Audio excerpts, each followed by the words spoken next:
Hi folks, it's Arnold here. I hope you're keeping well. Sometimes being seen as the odd one out can feel very negative, but not so in this story from Luke chapter 17 in the Bible. I hope you enjoy it. Only one.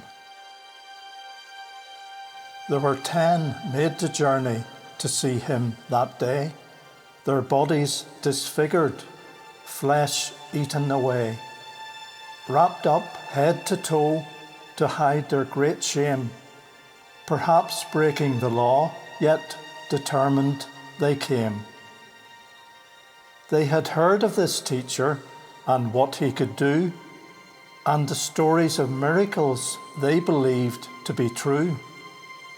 Though treated as outcasts, they heard through the grapevine and together agreed, this man must be divine.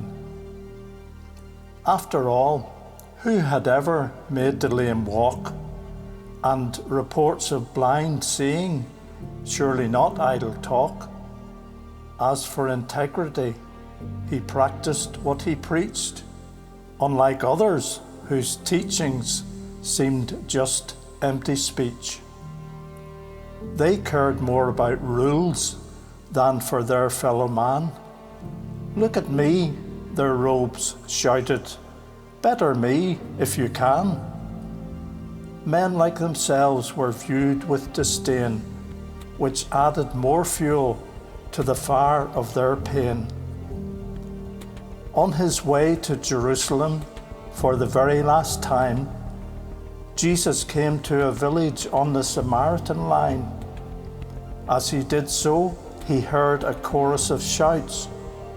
Jesus, Master, have pity on us, they cried out.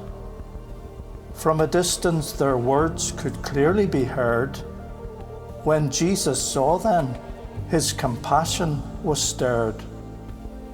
Go and show yourselves to the priest, Jesus said. And with no hesitation, the 10 lepers obeyed.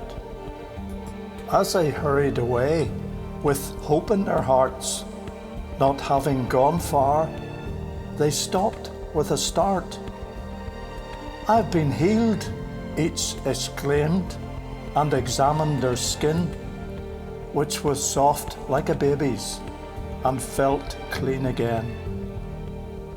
One of the 10 turned around right away.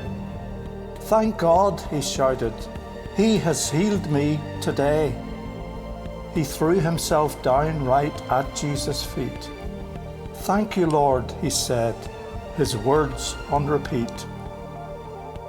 Weren't 10 of you healed? Where are the 9? Is a foreigner the only one to thank the divine? My friend, rise and go.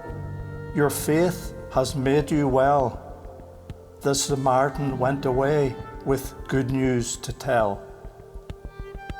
You and I, like the 10, are searching to find a hope for the future that will bring peace of mind.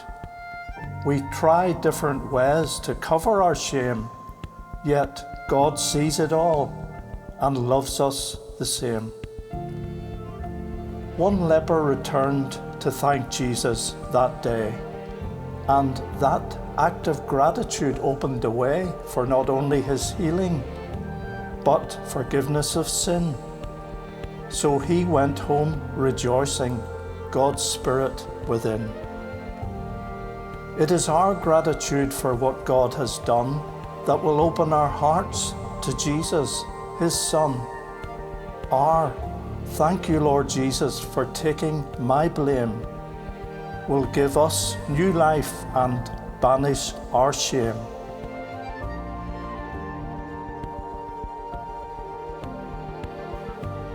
Thanks very much for taking the time to listen to my poem.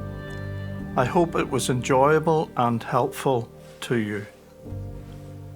Please feel free to share it with anyone you think might appreciate it. If you would like to hear some more, then just press the subscribe button. In the meantime, keep well and be blessed.